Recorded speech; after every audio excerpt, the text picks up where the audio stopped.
인류 역사를 보면 한순간도 전쟁이 없는 때가 없었다고 합니다.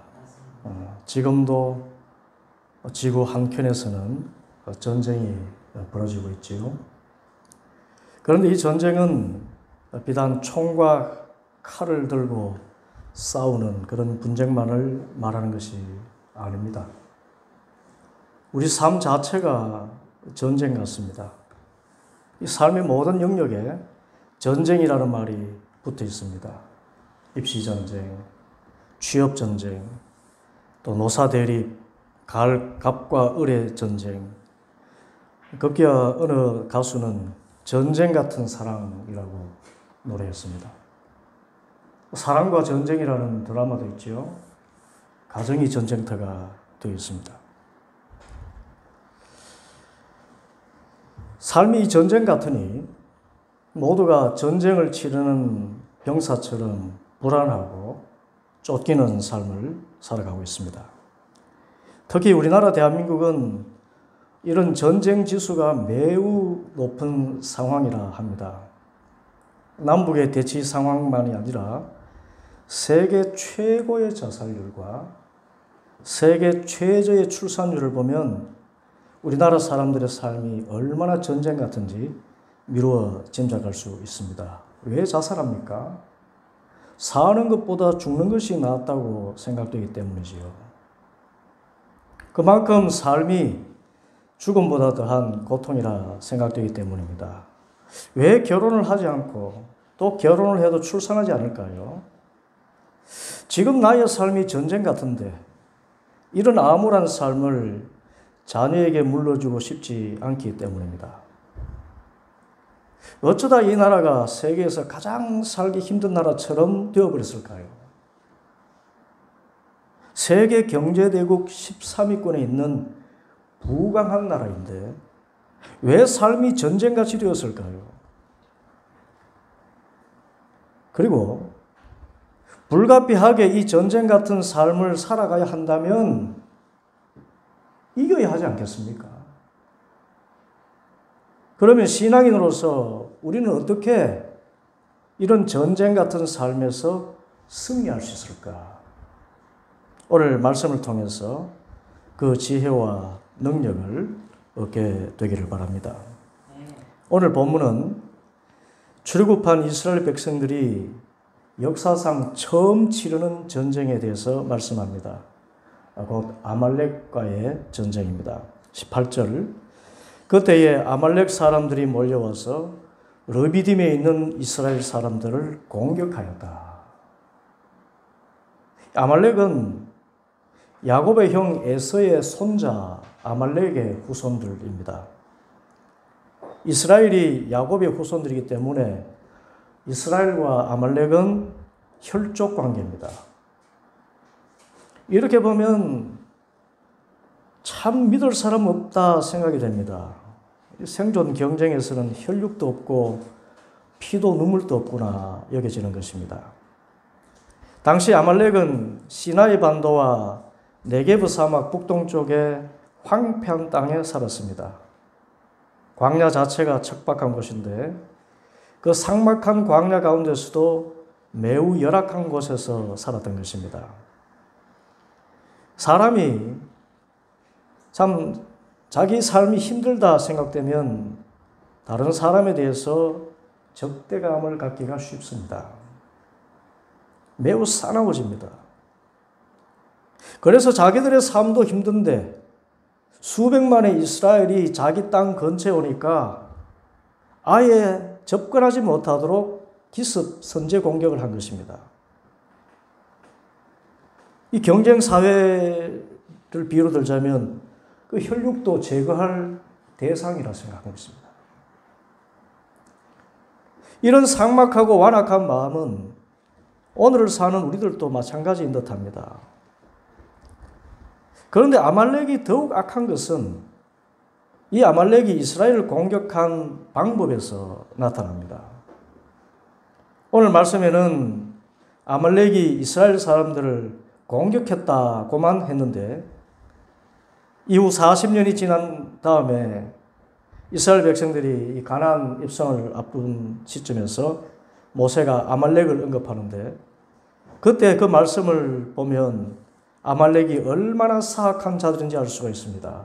모세가 이렇게 말합니다.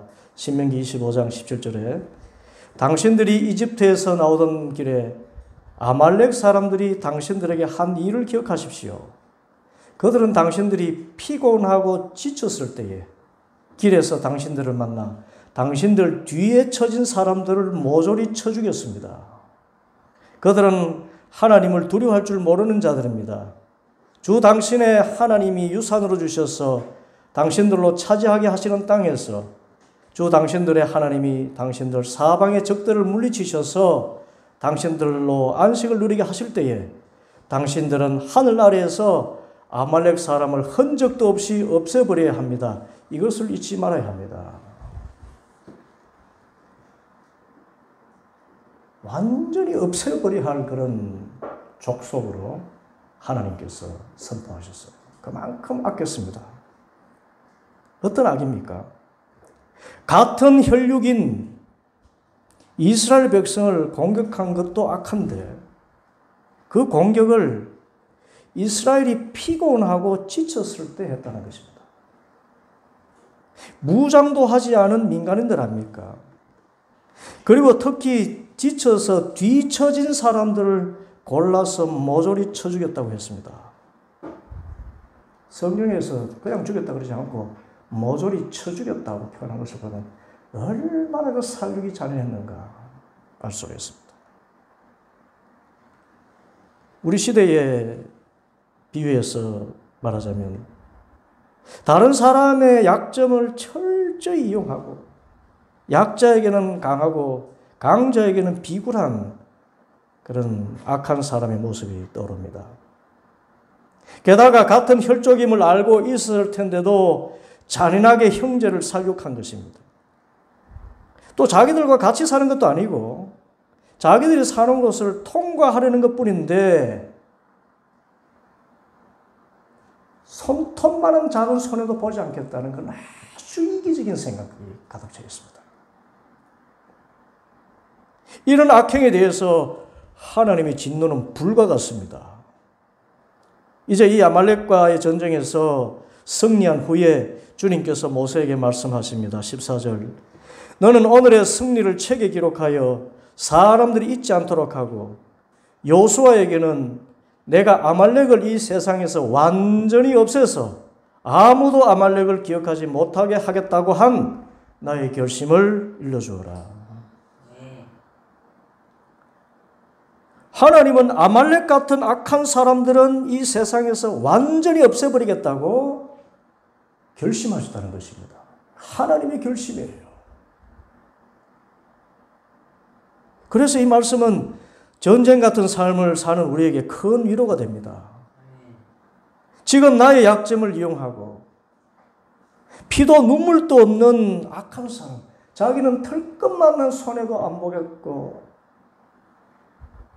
공격만 하는 그런 사람이 있다면 그런 사람들은 하나님께서 이 세상에서 완전히 없애실 것이다. 하나님께서 반드시 악한 원수를 심판하실 것이기 때문에 그런 악한 사람들을 인해서 낙심하지 말라는 것입니다.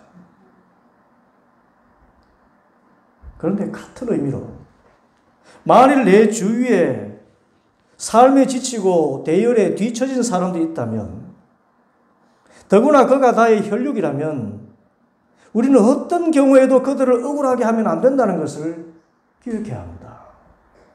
왜냐하면 하나님은 이런 약한 자의 편에 서 계시고 그런 약한 자에게 악을 행한 사람들을 이 세상에서 완전히 없애버리시는 심판주 하나님이시기 때문입니다.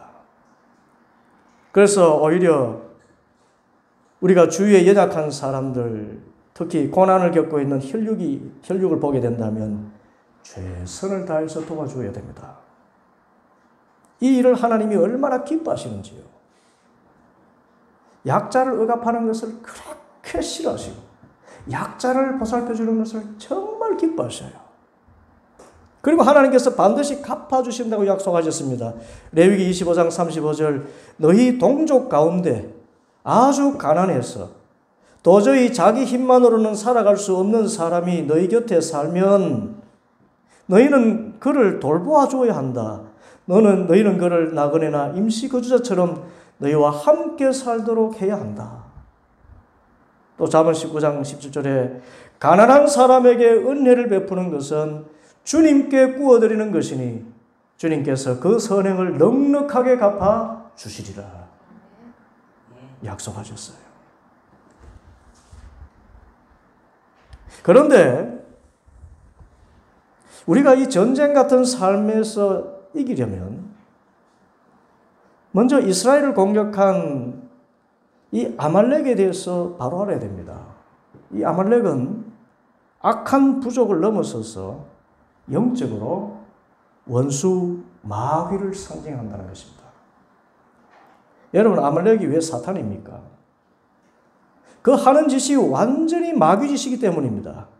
예수님께서 말씀하셨지요. 요한복음 10장 10절에 도둑은 다만 훔치고 죽이고 파괴하려고 오는 것뿐이다.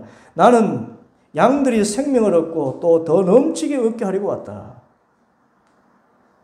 하나님은 어떻게 해서든 지치고 뒤처진 사람들을 살리려고 하시는데 마귀는 할 수만 있으면 훔치고 죽이고 파괴한다는 것입니다. 그것도 야비하게 뒤에서 공격하고 지치고 뒤처진 사람들을 골라서 죽이는 것입니다.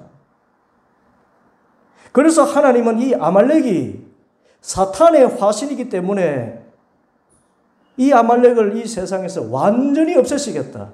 세상에서 아무도 기억하지 못하게 하겠다 선포한 것입니다. 그런데 여기서 우리는 한 가지 더 생각해 봐야 됩니다. 그러면 왜 이스라엘 백성이 피곤하고 지쳤습니까? 왜 이스라엘 백성들 중에서 대열에서 낙오되고 뒤처져서 아말렉의 공격을 받았습니까? 그것은 아말렉이 공격하기 직전에 있었던 마사와 머리바의 일 때문입니다. 광야에서 이제 목이 마르니까 하나님과 다투었습니다. 하나님이 계신가 아니 계신가 하나님을 시험했습니다. 아말렉을 공격하기 바로 직전에 있었던 일입니다. 여러분, 사탄은 악이기 때문에 죄와 악을 통해서 우리를 공격합니다. 이스라엘 백성들이 아말렉의 공격을 받은 것은 그들의 입에서 불평과 원망이 쏟아져 나오고 하나님의 존재와 은혜와 능력을 의심하고 하나님을 시험했기 때문입니다. 그리고 하나님을 시험하는 대장은 마귀지요. 그래서 우리가 하나님을 믿지 못하고 불평, 원망할 때 마귀는 이때다 하고 우리를 집어삼키는 것입니다. 여러분 많이 경험하셨지요? 불평과 원망이 있으면 반드시 다툼이 생깁니다. 그리고 그 정신이 어떻습니까? 지치고 매우 피곤하게 됩니다. 마음이 전쟁터가 되어 있지요. 사람들과의 관계는 파괴되고 그래서 공동체가 깨어지면서 그 공동체의 대열에서 낙오되고 뒤처지고 소외되는 것입니다. 그런데 사탄은 끝까지 합니다. 이렇게 지치고 뒤처진 사람들을 완전히 파멸시키는 데까지 나아갑니다. 우리가 전쟁 같은 삶이라고 이야기하는 이유도 여기에 있습니다. 왜 우리의 삶이 전쟁 같습니까? 세계 경제 13위권에 있는 부강한 나라인데 왜 전쟁 같은 삶이라고 스스로 한탄합니까? 왜 그렇습니까? 지금 내 삶에 만족하지 않기 때문입니다. 그래서 불평이 쏟아져 나오고 근본적으로는 하나님이 내 삶을 책임지실 것이라는 그 믿음이 사라졌기 때문입니다. 하나님의 은혜와 능력을 의심하고 내 힘으로 살아보겠다. 그렇게 경쟁에 뛰어들기 때문에 내 마음속에 불타는 경쟁심, 이것이 전쟁터를 이룬 것입니다. 그리고 일단 경쟁의식에 사로잡히면 대부분은 승리자가 아니라 패배자의 아픔을 맛보게 되어 있습니다. 여러분, 경쟁 그러면 무엇을 위해서 경쟁합니까? 한 자리를 위해서 경쟁하지 않습니까? 최고의 자리가 하나이기 때문에 그 경쟁에 뛰어든 나머지 99.999%의 사람들은 모두가 패배자가 되는 것입니다. 그리고 그 패배의식은 우리 마음에서 평안을 뺏어가고 더욱더욱 불안과 염려만 가득한 삶을 만들고 마는 것입니다. 성경은 이런 전쟁에 대해서 말씀했습니다. 야고보 4장 1절 이하에 여러분 가운데 싸움이 어디서 오며 다툼이 어디서 옵니까? 여러분의 지체 속에 있는 싸우는 정욕에서 오는 것이 아닙니까? 그런데 그 정욕이 어디서 오는가요? 여러분이 욕심을 내도 얻지 못하고 살인하고 시기에도 얻을 수 없습니다. 여러분이 다투고 싸우지만 얻지 못합니다. 그런데 구해도 얻지 못하는 것은 여러분이 정욕에 쓰려고 잘못된 동기로 구하기 때문입니다. 왜 우리의 삶이 전쟁이 되었습니까? 마귀의 공격을 받기 때문입니다. 왜 마귀의 공격을 받습니까? 하나님의 은혜와 능력을 믿지 못하고 내 힘으로 살아버리니까 그렇습니다. 그리고 내 욕심을 삶의 목적으로 두고 살기 때문입니다. 내 힘으로 살고 내 욕심을 이루려고 살다 보니까 불평과 원망이 끊이질 않습니다. 그리고 그 불평은 내 마음의 평안을 빼앗아가고 더욱 하나님과 멀어지게 하고 다른 사람과 다투는 바 삶을 전쟁터로 만드는 것입니다. 여러분, 전쟁터에 무슨 평안이 있으며 기쁨이 있을까요? 세계 경제대국 13위가 아니라 경제 2위가 되어도 욕심으로 살면, 그래서 불평과 원망하며 살고 또 그리고 하나님 없이 살려고 하면 그 삶은 저 지옥과 같은 삶이 되고 전쟁터 같은 삶이 된다는 것을 명심해야 됩니다.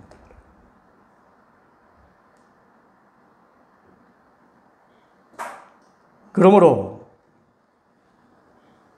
우리가 전쟁 같은 삶을 살지 않으려면 전적으로 내 삶의 주인이 하나님이신 줄 알고 하나님의 은혜와 사랑을 믿어야 됩니다. 그리고 내 삶을 가장 최선에게 이끄시는 하나님 능력을 의심하지 말아야 됩니다. 그 믿음 안에서 불평과 원망을 제거해야 됩니다. 시편 37편 8절 노여움을 버려라, 격분을 가라앉혀라, 불평하지 말아라. 이런 것들은 오히려 악으로 기울어질 뿐이다. 그리고 반대로 적극적으로 감사해야 됩니다. 여러분, 불평을 잠재우는 최선의 비책이 무엇입니까? 감사합니다. 감사하면 전쟁터에조차 평화가 찾아옵니다. 골로새서 3장 15절 그리스도의 평화가 여러분의 마음을 지배하게 하십시오. 이 평화를 누리도록 여러분은 부르심을 받아서 한 몸이 되었습니다. 또 여러분은 감사하는 사람이 되십시오. 감사하면 됩니다. 아니, 감사해야 됩니다. 사도 바울이 배운 삶의 일체의 비결, 감사입니다. 빌립보 4장 11절 내가 궁핍해서 이렇게 말하는 것이 아닙니다. 나는 어떤 처지에서도 스스로 만족하는 법을 배웠습니다. 나는 비천하게 살 줄도 알고 풍족하게 살 줄도 압니다. 배부르거나 굶주리거나 풍족하거나 궁핍하거나 그 어떤 경우에도 적응할 수 있는 비결이 있는데 나에게 능력 주시는 분 안에서 나는 모든 것을 할 수 있습니다. 이 감사로 원수 마귀가 조금도 틈타지 못하고 내 마음에 평안이 넘쳐나는 그런 삶을 살 수 있게 되기를 바랍니다. 그런데 이 감사와 함께 우리가 이 전쟁 같은 삶에서 승리하는 비결이 있습니다. 오늘 말씀 보면 이스라엘 백성이 하나님을 시험하고 또 하나님과 다툰 결과로 아말렉의 공격을 받게 되지요. 그렇지만 오늘 말씀 보면 최후 승리가 누구에게 있습니까? 이스라엘 백성에게 주어졌습니다. 우리들도 마찬가지입니다. 우리가 믿음 없이 살고 내 힘으로 살고 불평과 원망과 욕심으로 살다가 스스로 삶을 전쟁터같이 만드는 빌미를 마귀에게 주었다 해도, 또 마귀가 그 틈을 타고 노력한다 해도 오늘 말씀대로만 하면 우리는 반드시 최후 승리를 얻게 될 줄 믿습니다. 그것이 무엇일까요? 그것은 아말렉과의 전쟁에서 승리한 후에 모세가 쌓은 제단의 이름 안에 있습니다. 15절입니다. 모세는 거기에 제단을 쌓고 그곳 이름을 여호와 니시라 하고 주님의 깃발을 높이 들으라. 주님께서 대대로 아말렉과 싸우실 것이다 하셨습니다. 주님께서 대대로 싸우실 것이다. 이것이 이스라엘 백성이 아말렉의 공격을 받고도 최후 승리한 비결입니다. 주님께서 대대로 싸우실 것이다.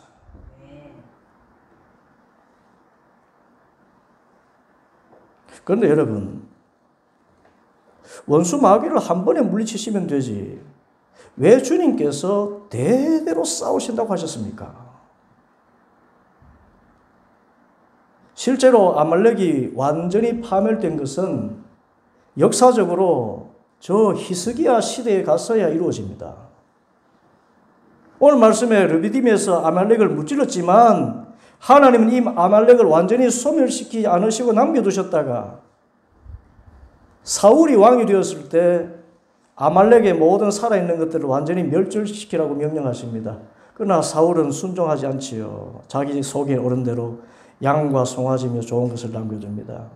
그래서 사울이 하나님께 버림받는데 이후 다윗이 망명생활 중에 있을 때 시글락을 공격한 아말렉을 죽이기 위해서 이번에는 하나님의 명령에 순종합니다. 그래서 살아있는 모든 것을 완전히 진멸합니다. 그래서 99.9%의 아말렉이 그때 사라지게 됩니다. 그 이후에도 아주 소수의 아말렉이 남아서 끝까지 택한 백성들을 공격합니다. 히스기야 시대에 와서 마침내 완전히 아말렉이 사라지게 됩니다. 그런데 왜 주님께서 이렇게 대대로 싸우신 것일까요? 그것은 우리가 이 세상 사는 동안에는 원수 마귀의 시험이 계속 된다는 것을 알아야 된다는 것을 뜻합니다. 우리 조상 아담을 시험하고 겁도 없이 예수님을 시험한 마귀는 지금도 우는 사자와 같이 우리를 집어삼키려고 돌아다니고 있다는 것입니다. 그런데 하나님의 약속은 이 마귀는 주님 다시 오실 그날 완전히 멸망한다는 것입니다. 그리고 우리가 사는 동안에 주님 다시 오시는 그날까지 역사할 사탄을 그때마다 주님께서 우리를 대신해서 싸워주신다는 것입니다. 나에게만 승리를 주실 뿐만 아니라 나의 자녀들과 자녀들의 자녀들까지 원수 마귀가 완전히 멸망할 그날까지 대대로 우리를 위하여 친히 싸우신다는 약속입니다. 그래서 우리가 전쟁터 같은 삶에서 승리하는 비결은 첫째로 하나님께서 나를 위해서 원수 마귀를 반드시 물리쳐 주실 것을 믿고 살아가는 것입니다. 우리는 분명히 알아야 됩니다.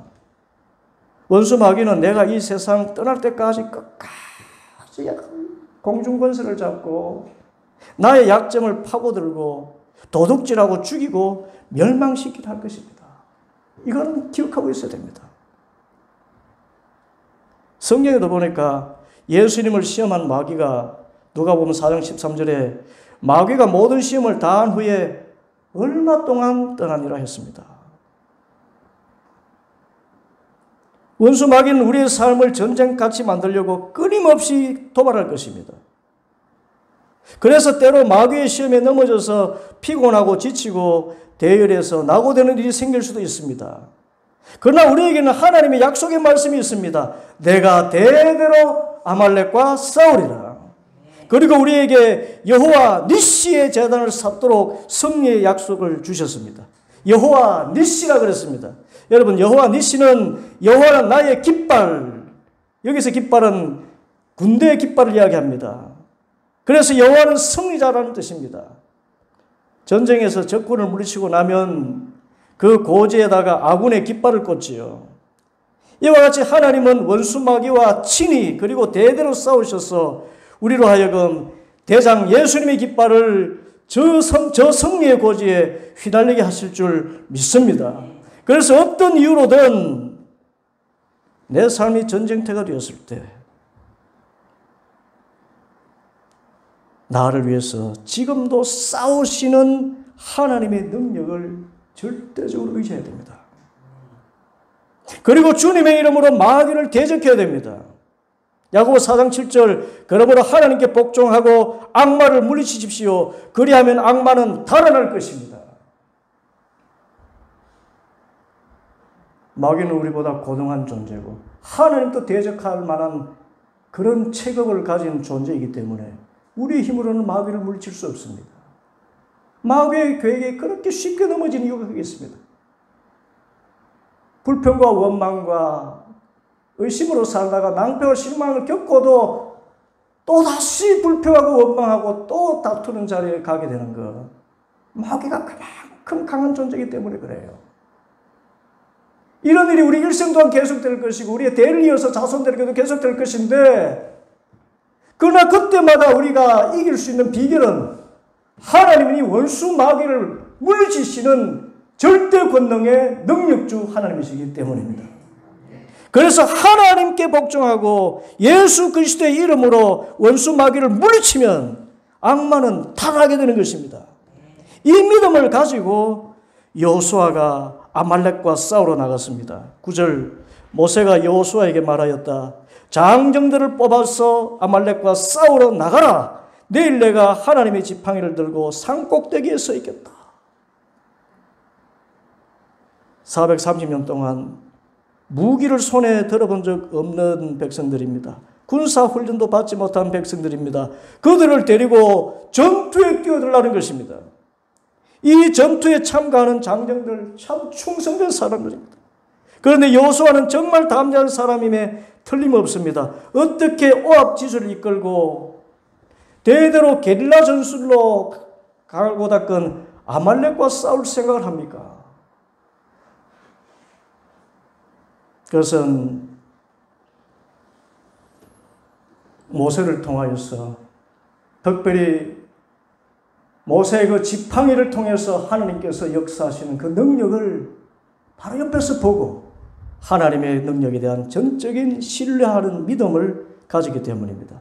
모세가 말합니다. 내일 내가 하나님의 지팡이를 손에 들고 산 꼭대기에 서 있겠다.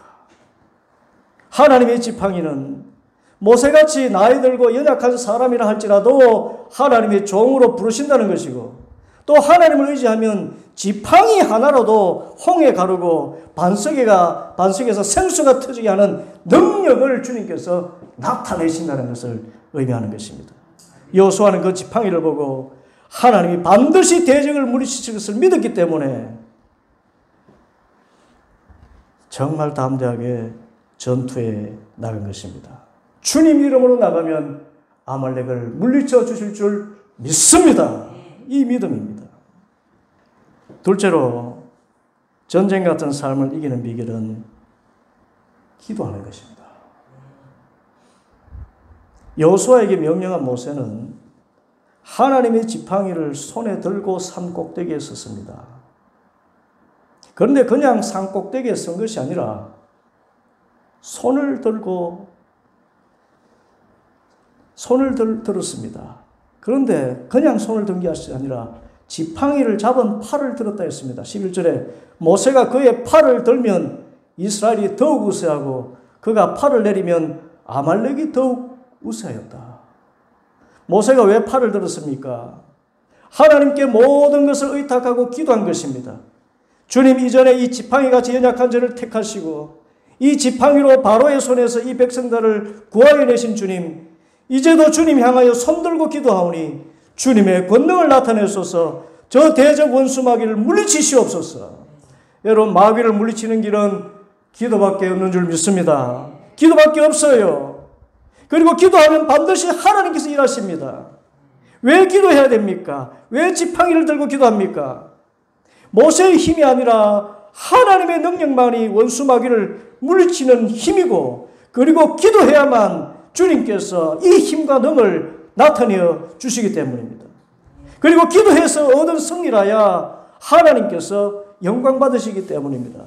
하나님 우리에게 승리를 주시지만 반드시 기도를 통하여 주신다고 했습니다. 그래서 사도 베드로가 분명히 권고했습니다. 베드로전서 5장 8절, 정신을 차리고 깨어 있으십시오. 여러분의 원수 악마가 우는 사자같이 삼킬자를 찾아 두루다닙니다. 믿음에 굳게 서서 악마를 맞서 싸우십시오. 여러분도 아는 대로 세상에 있는 여러분의 형제 자매들도 다 같은 고난을 겪고 있습니다.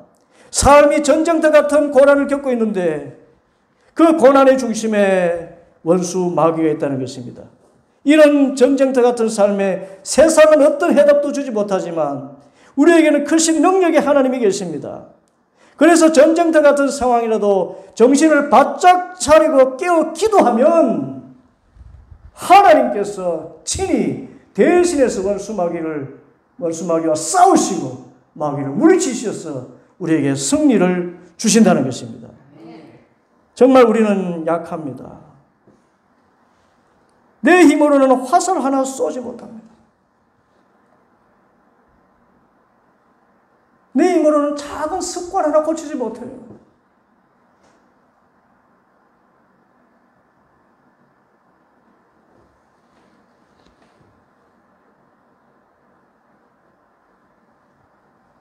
정말 작은 습관 하나도 내 힘으로 못 고칩니다. 모세도 지팡이 들고 얼마 있지 못합니다. 지팡이 무게가 얼마나 하겠습니까? 그런데도 그거 계속 들고 있지 못합니다. 12절, 모세가 피곤하여 팔을 들고 있을 수 없게 되었다. 기도하면 승리하는 줄 아는데 기도가 쉽지 않습니다. 육신적으로 피곤하기도 하지만 기도가 능력인 줄 알고 사탄이 기도를 방해하는 것도 있습니다. 그러나 어떻게든 기도의 손이 내려지면 안 됩니다. 기도를 멈추면 참담한 패배입니다. 그러나 기도할 힘조차 없다고 느껴지는 때가 있습니다. 도무지 지치고 고뇌서 기도할 생각조차 못하는 경우가 있습니다. 이때 어떻게 해야 될까요? 그것이 승리의 비결 세 번째, 기도의 동력자들과 함께 기도하는 것입니다. 모세가 피곤하여 팔을 들고 있을 수 없게 되니까 12절에 아론과 훌이 돌을 가져와서 모세를 앉게 하고 그들이 각각 그 양쪽에 서서 그의 팔을 붙들어 올렸다. 해가 질 때까지 그가 팔을 내리지 않았다. 아론은 모세의 형이지요. 모세의 대변인이고 최고 지도자 가운데 한 사람입니다. 훌은 알려진 바에 의하면 모세의 누이 미디안의 남편입니다. 평소 모세의 신임을 받고 이후에 최고 재판관의 임무를 수행한 사람입니다. 모세가 여호수아와 함께 시내산에 올라갈 때 장로들과 아론과 함께 특별히 훌을 지명해서 백성을 다스리라 하고 한 데서 잘 드러납니다. 그런데 모세가 어떤 이유로 이렇게 아론과 훌을 신뢰하고 그 자리에 있게 했을까요? 아론은 출애굽의 지도자로서 이미 인정된 사람이라면 훌은 누구이길래 모세의 한쪽 팔이 될 수 있을까요? 단지 그가 천한 매부지간이라서 그럴까요? 그것은 훌 역시 기도의 능력을 아는 사람이었기 때문입니다. 어떤 가문 출신이거나 세상의 지위가 아닙니다. 하나님은 이름 없는 가문이라도 기도하는 사람이라면 저 모세와 같이 이스라엘 백성을 지도하는 큰 일을 감당하게 하시는 것입니다. 그리고 우리가 이 세상을 이기는 비결은 내 주위에 함께 기도하는 사람이 있느냐 없느냐, 또 얼마나 충성되게 하나님을 섬기는 사람이 있느냐 없느냐에 달려 있습니다.